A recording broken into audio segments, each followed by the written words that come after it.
Hello, everyone. I'm Dr. David K. Ewan. I'm from the Academy of Thought Leaders, and today we're going to be talking about Across Borders, Brilliance Builds Business and Peace. So before we get to the presentation, there's some words I wanted to share with you. And first of all, I want to thank you for joining me. Today, I want to show and share how better communication can change our world.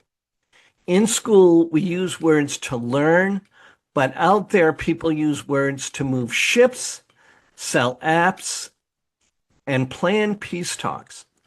Across borders, a clear sentence can open a door, and a confused one can shut it fast. Think about a company in Brazil sending parts to a factory in Canada. If the emails are unclear, the parts might sit in port for weeks. When messages are simple and kind, trucks roll, workers get paid, and customers smile. The same is true for international relations, where leaders must turn small talks into big trust. So let's learn some easy habits that can help us connect with people everywhere. First, use clear and simple words. Short sentences help people who read in another language. Idioms like hit the ground running sound fun here, yet they can puzzle a partner in Seoul. Instead, try plain phrases such as start it right away or begin now. Now, numbers and dates also need care because formats change across countries. You can write the month in words like October 24, 2025 to avoid mix-ups. On price or time, be exact, since business depends on those details. In diplomacy, the same rule works because vague promises turn into sharp problems later. Clarity sounds simple, but it saves money, stress, and friendships. Second, listen like it matters. People feel safe when they know you heard them. Nod if that feels natural, and pause before you answer. Then repeat the key point to confirm, such as, so the shipment leaves Friday, correct? Questions like that catch tiny errors before they hit a big budget. During a video call with a team in India, active listening keeps ideas from getting lost in lag and accents. It also shows respect, which is the real power in any deal or treaty. Even when you disagree, you can say, I hear you, and offer your point of view with calm words. Everyone wants to be understood, whether they are classmates, CEOs, or ambassadors. Third, build trust like you would build a bridge. Small acts make strong beams.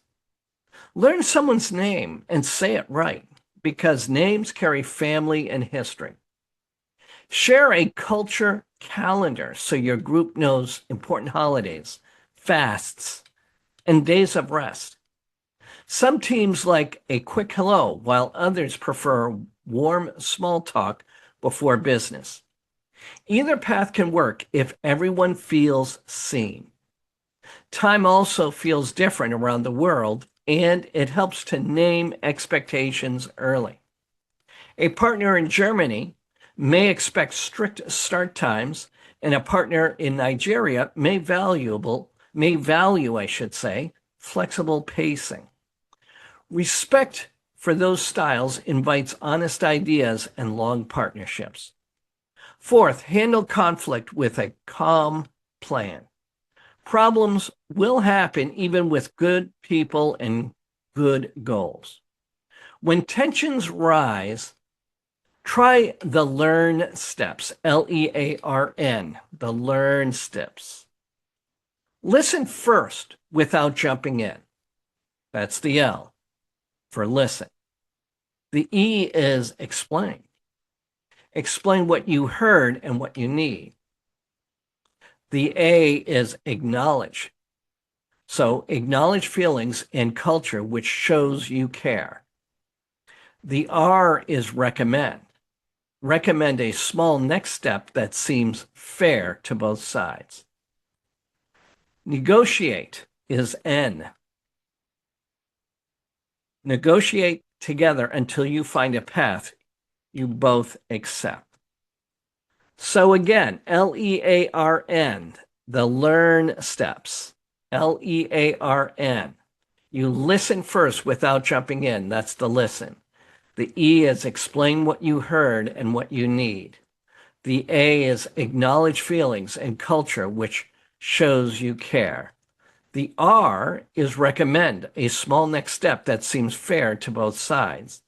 The N is negotiate together until you find a path you both accept. So again, LEARN, listen, explain, acknowledge, recommend, negotiate. In world affairs, this looks like diplomacy, where steady words cool hot moments. Picture a shoe company in Vietnam that ships sneakers to a store in Spain. A storm shuts a port and the delivery date slips. Instead of blaming the teams, use learn, LEARN, learn. First, they listen to the updates from the captain and the customs agent. Next, they explain the cost of the delay and the worry of losing shelf space. After that, they acknowledge each other's stress and limits. Then they recommend a new route and a smaller first shipment by air. Finally, they negotiate who pays for what and set a new date. Everyone signs. So let's go through that again. Okay? So the L is listen. First, they listen to updates from the captain and the customs agent. The E is explain.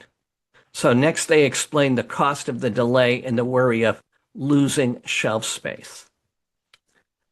The A is acknowledge.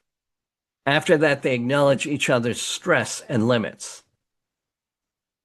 The R is recommend. Then they recommend a new route and a smaller first shipment by air. The N is negotiate. So finally, they negotiate who pays for what and set a new date. Everyone signs. By the end, the partnership is stronger than before and future deals move faster. Preparation is another secret that is not really a secret. Send an agenda and key documents a day before the meeting if you can. With time to read, partners in Tokyo, Nairobi, and New York will ask better questions. Turn on captions because they help more people than you think.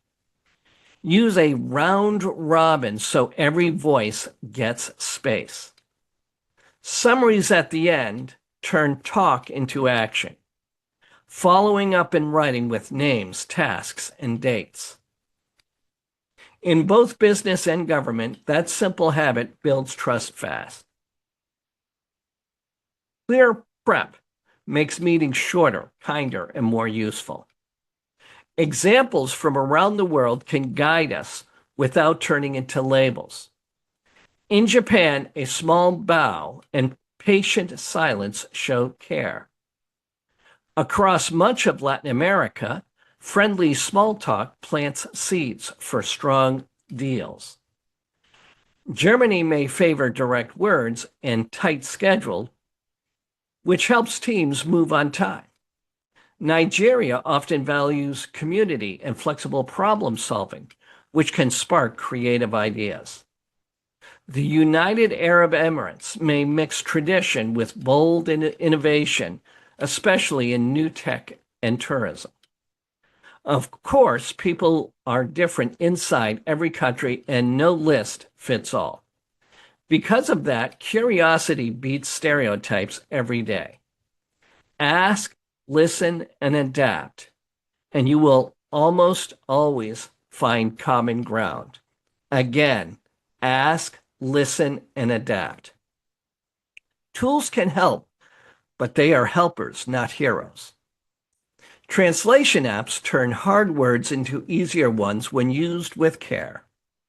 Shared documents track deals, edits, and decisions across time zones. On money, write the currency and the amount. Maybe it's in US dollars. Maybe it's in pounds. Maybe it's in euros. Maybe it's in yens. For dates, spell the month so no one reads 03-04 as April 3 or March 4 by mistake. If you change a plan, highlight the update so nobody misses it. Specific praise builds teams too, because people repeat what gets noticed. Say your chart made the cost clear instead of just nice job. In the same way, specific feedback keeps problems small and fixable. Now, let me share a simple plan you can start this week. Set 3 tiny goals that fit your life. Learn greetings in 2 languages you often hear around you. Practice active listening in every group and count your checkbacks. Ask 2 people from different backgrounds what helps them feel respected. Track your progress in a notebook or a notes app. After 2 weeks, teach someone else one habit that worked best. One day soon, you will use these same skills to work across borders on clean energy, safe water, or fair trade.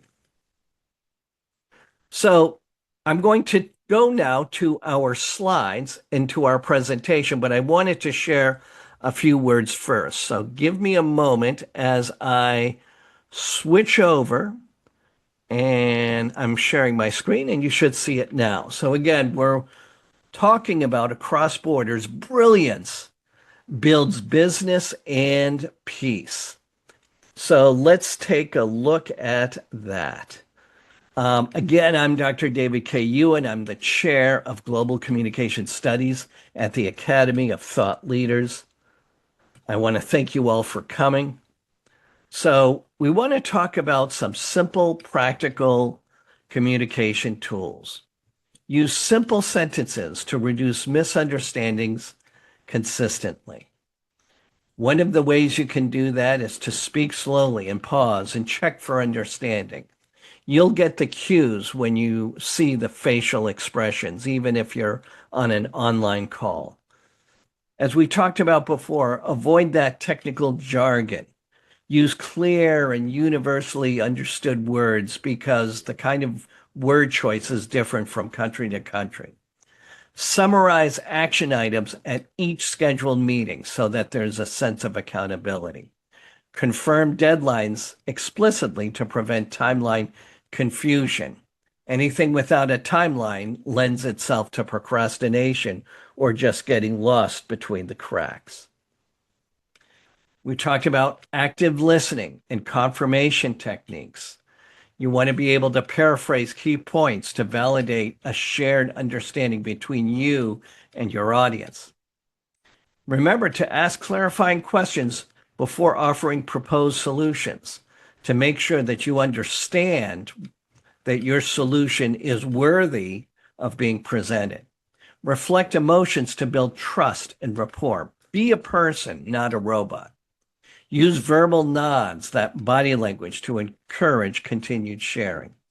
And document any kind of agreement immediately after verbal group consensus, because whatever has not been written, it has not been said. Now use plain language across diverse teams. You have senior management, you have the staff, you have junior level staff, you have people in different countries.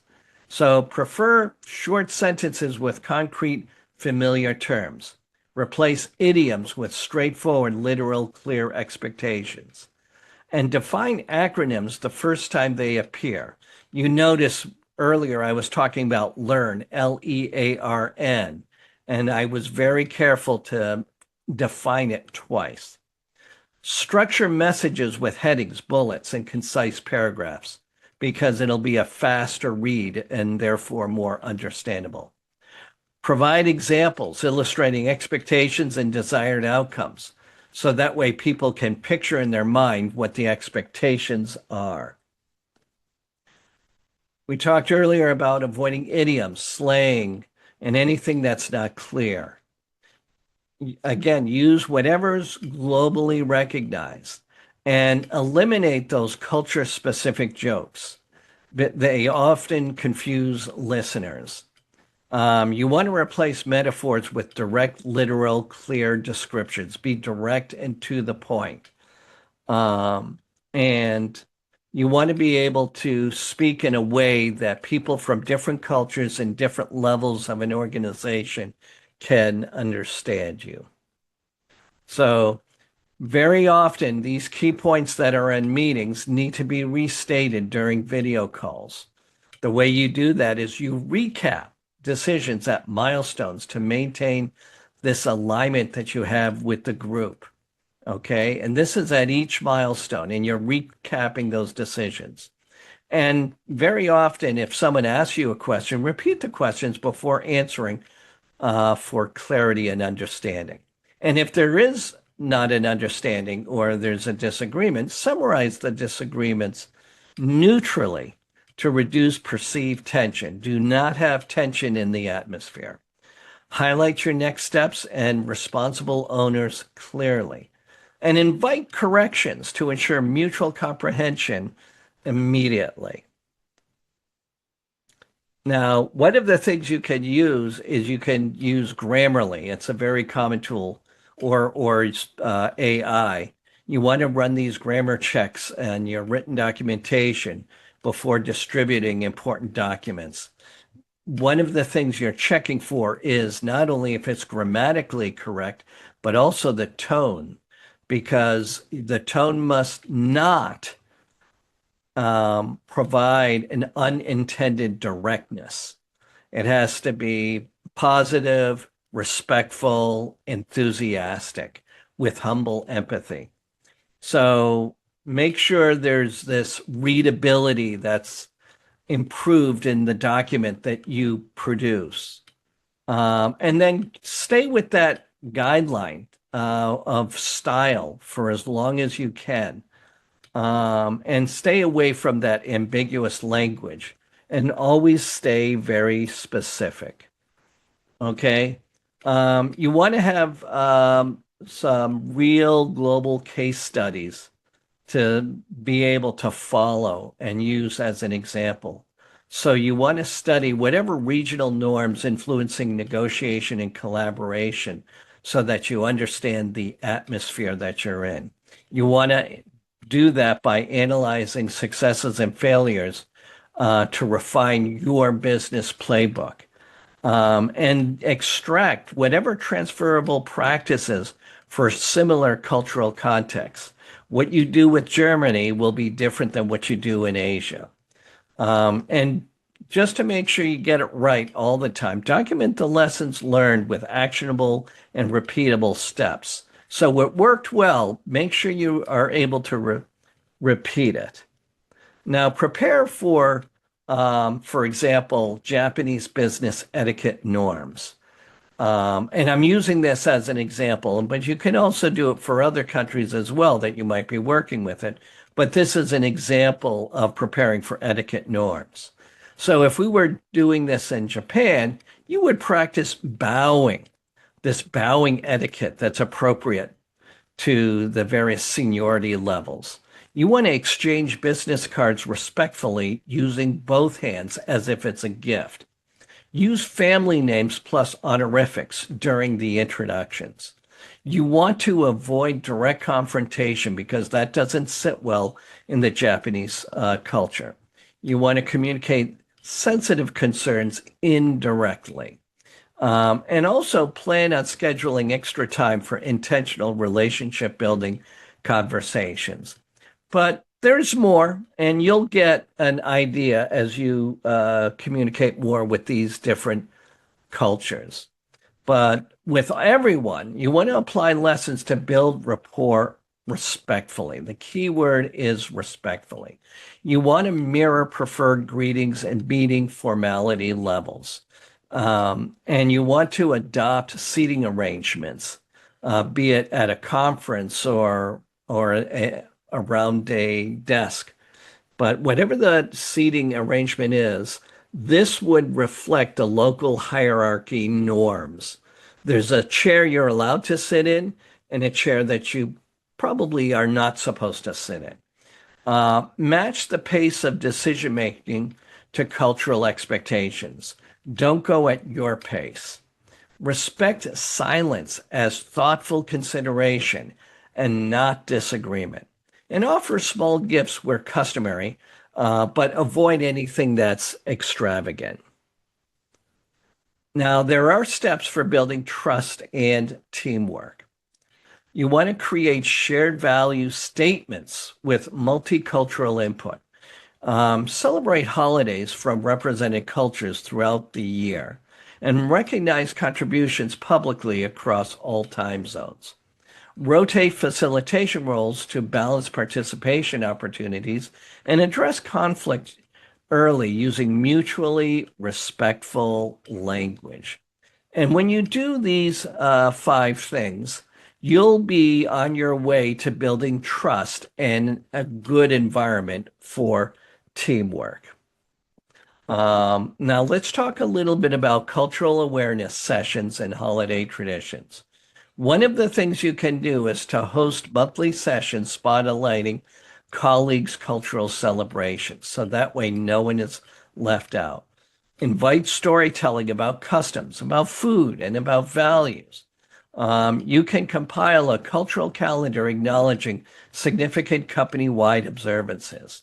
Adjust deadlines around major regional holidays thoughtfully, and encourage photo sharing to deepen cross-team understanding.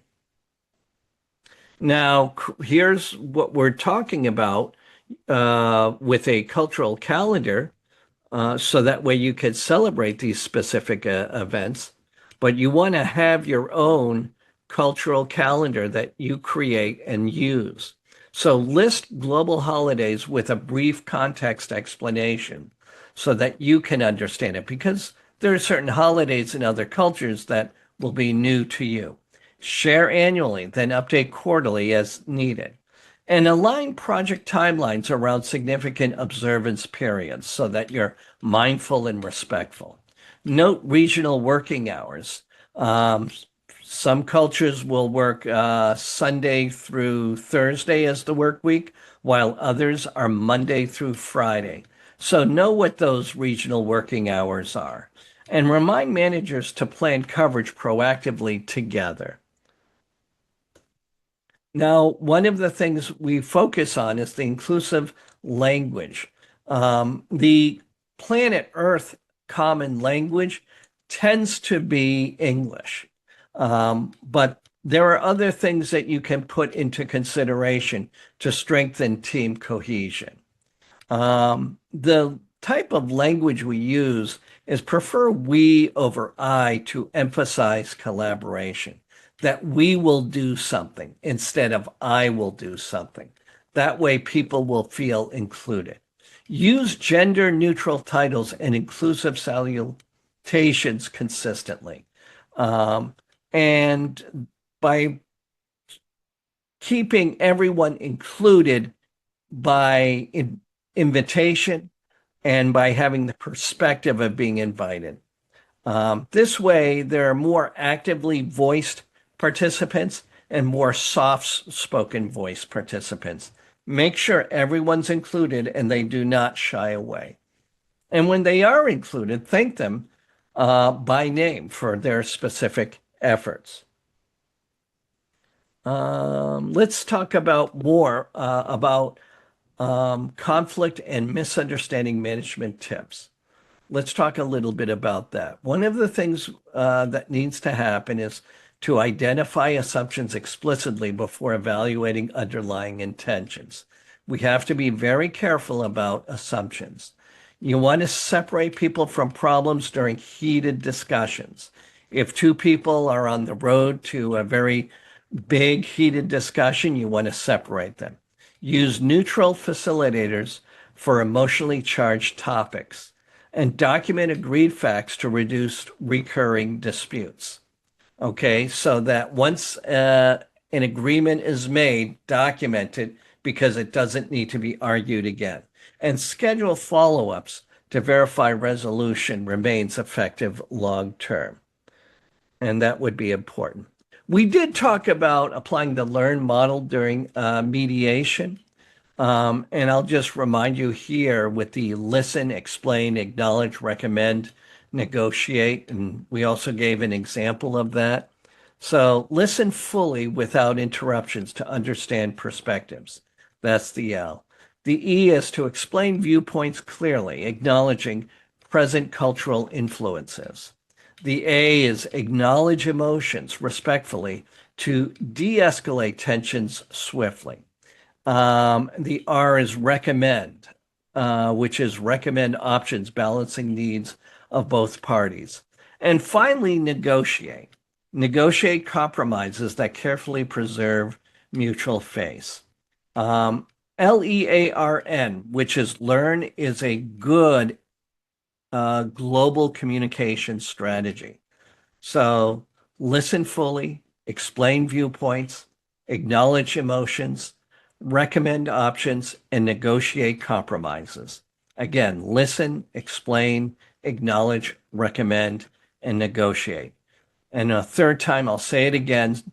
It's listen fully without interruptions, explain viewpoints clearly, acknowledge emotions respectfully, recommend options balancing needs of both parties. And the N, the last one, is negotiate compromises that carefully preserve mutual face. Let's also talk about balancing both direct and indirect communication styles. So to keep the communication going, you can offer feedback privately when cultures value harmony. Pair that directness with empathy. So those are two communication styles. So put directness and empathy together to maintain relationships. Use questions instead of directives when appropriate. So sometimes you can ask a question. For example, would you help me with this? That's a question, but it's also an instruction to give you help. Or could you do this? That kind of thing. And again, as we talked about before, about everything in writing, provide written summaries supporting verbal nuance alignment. Sometimes that just needs to be clarified in writing. One thing can be understood, and in most cases correctly, verbally, but the best clarification is in writing. So calibrate your tone based on audience preference signals. Okay, and the tone of your voice will really make a difference. Okay, so let's talk about this cross-cultural negotiation skills and resources. We did talk about learn a moment ago, LEARN, and that's part of your negotiation skills. And there was a reason why I repeated that a few times. I think that's a big part of this as we go through this. But also research relationship orientation versus task orientation differences. See how the relationships of participants are and see how it connects to how the task assignment is being done. Now, not everything can be agreed upon, so prepare for concession strategies aligned to local expectations. So you may not be in full agreement, but based on the situation, you could be made to go into agreement, or the other person you're negotiating with could do the same. But either way, develop patience for extended pre-meeting rapport building. Okay, so one of the benefits of face-to-face meetings is that meet and greet to build that rapport. Also, with the different languages, take advantage of those interpreters to ensure precise terminology usage. Uh, Keep in mind, we live in a very technically advanced society nowadays. Debrief negotiations to refine culturally adaptive approaches. So analyze what the negotiation was like and what happened through all of that. Now, one of the things you can do is you can do role play to practice. I'm going to give you an example where you can role play workshops with Latin American clients. So you can practice warm greetings and informal preliminary conversations. You want to be able to balance assertiveness with respect for personal relationships. So you'll have to learn that from that Latin American culture. So plan on flexible agendas accommodating emergent discussion topics because new things come up, so you may need to adjust. Allow time buffers, acknowledging that there are schedule tendencies where some people find it acceptable to run late. Others are more on time. Just know that there's a difference between cultures. Express appreciation sincerely to strengthen long-term relationships. Now, one of the things that we could do is build relationships before business in collectivist cultures. So share background stories to establish personal credibility, just to show that you have a reality around you. Ask about family and community with sensitivity and demonstrate steadfast loyalty through consistent follow through commitments because actions speak louder than words. Seek introductions from trusted connectors when possible. Get to know the people you're working with. And also to really break bread, to use the expression, and really build that relationship, host meals to nurture trust and reciprocity.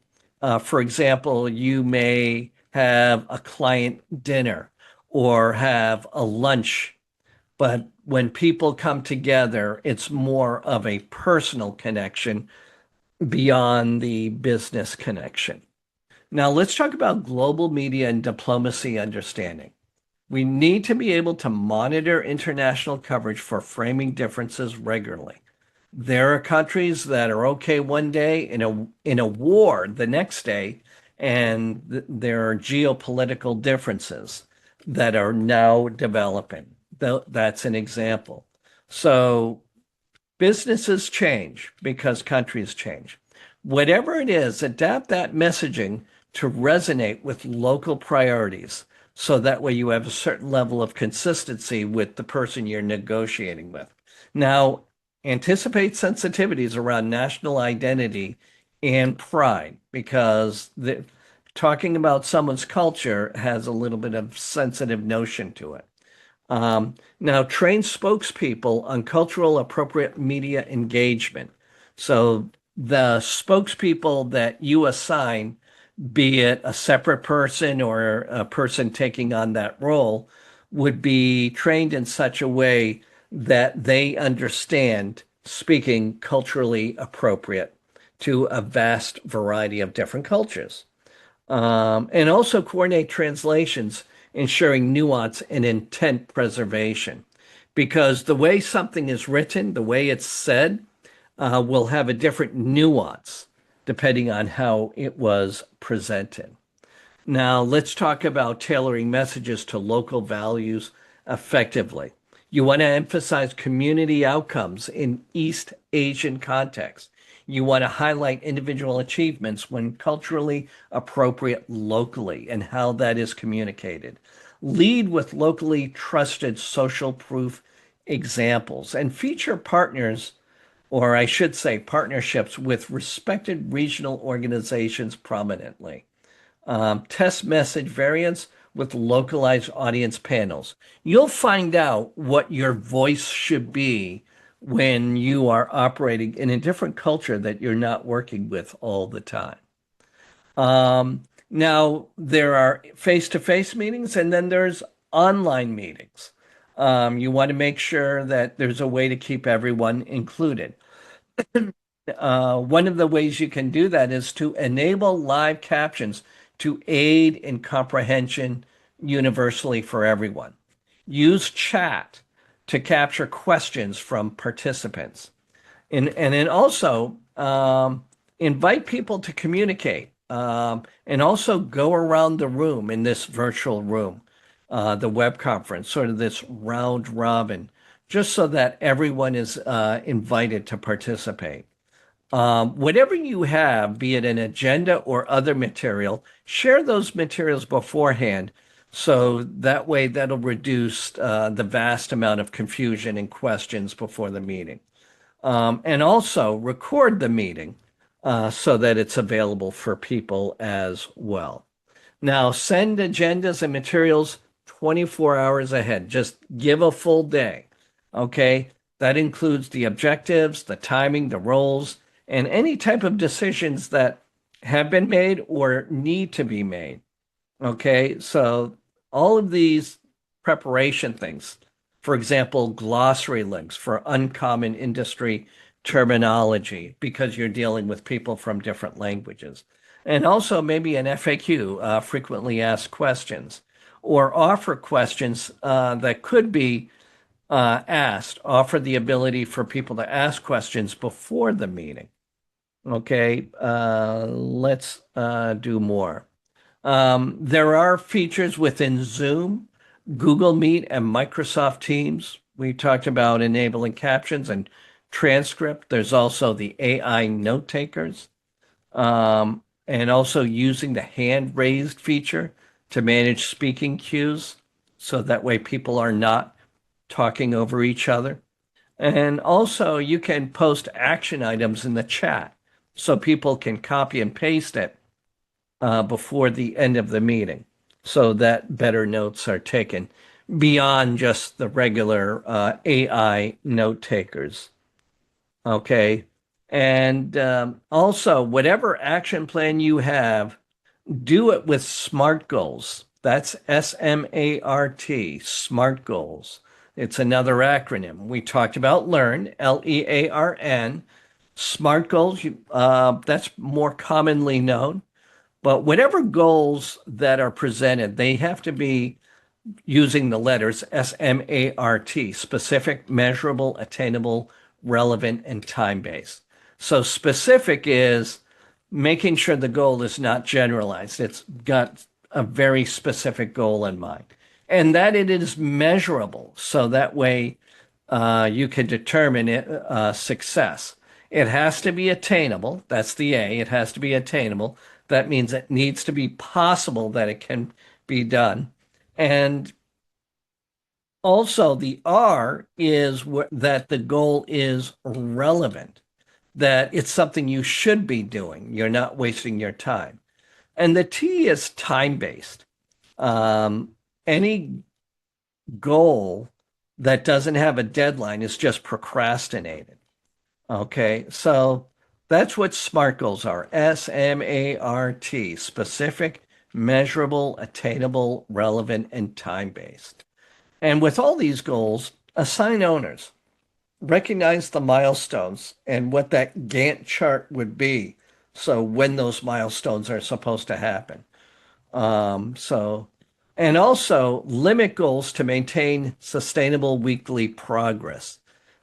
Just make sure that it's really possible. So that's a little bit about goals. I'm glad we talked about SMART goals. So one of the sample SMART goals for cross-cultural growth, you can learn greetings in two languages before November. You can practice paraphrasing techniques during every scheduled meeting. You can seek monthly feedback from culturally diverse colleagues. You can read weekly case studies about regional norms. And there are others. There are others. But again, SMART, SMART goals, specific, measurable, attainable, relevant, and time-based. And seek feedback quarterly, not every day, not every week, not every month, but you don't want to ask that feedback too much because you want to make sure it's really authenticated. So about quarterly would work well. So invite candid suggestions through anonymous survey links. You don't want to send a survey too frequently, then it'll be ignored.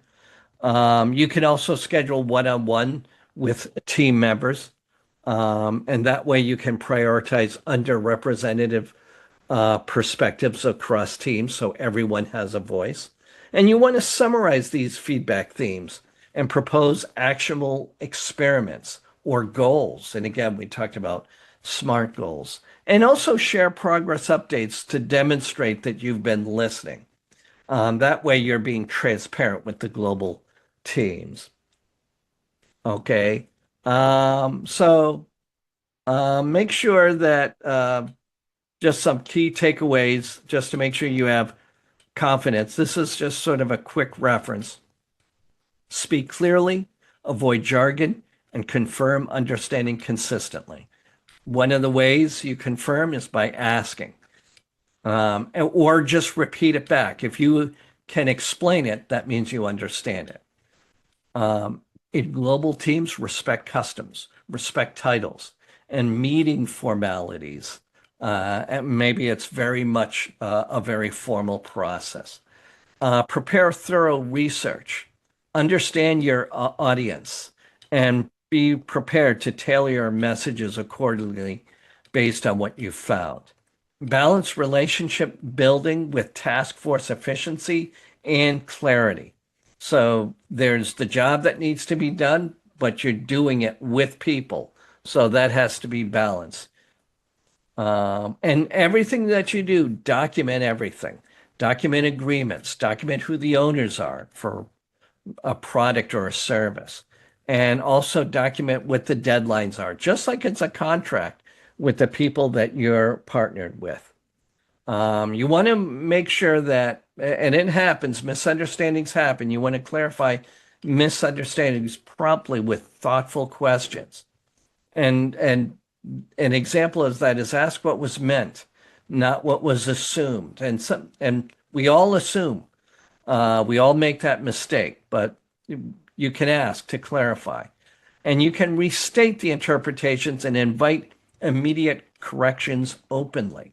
And people will appreciate that. Also, put all the solutions in place, propose them.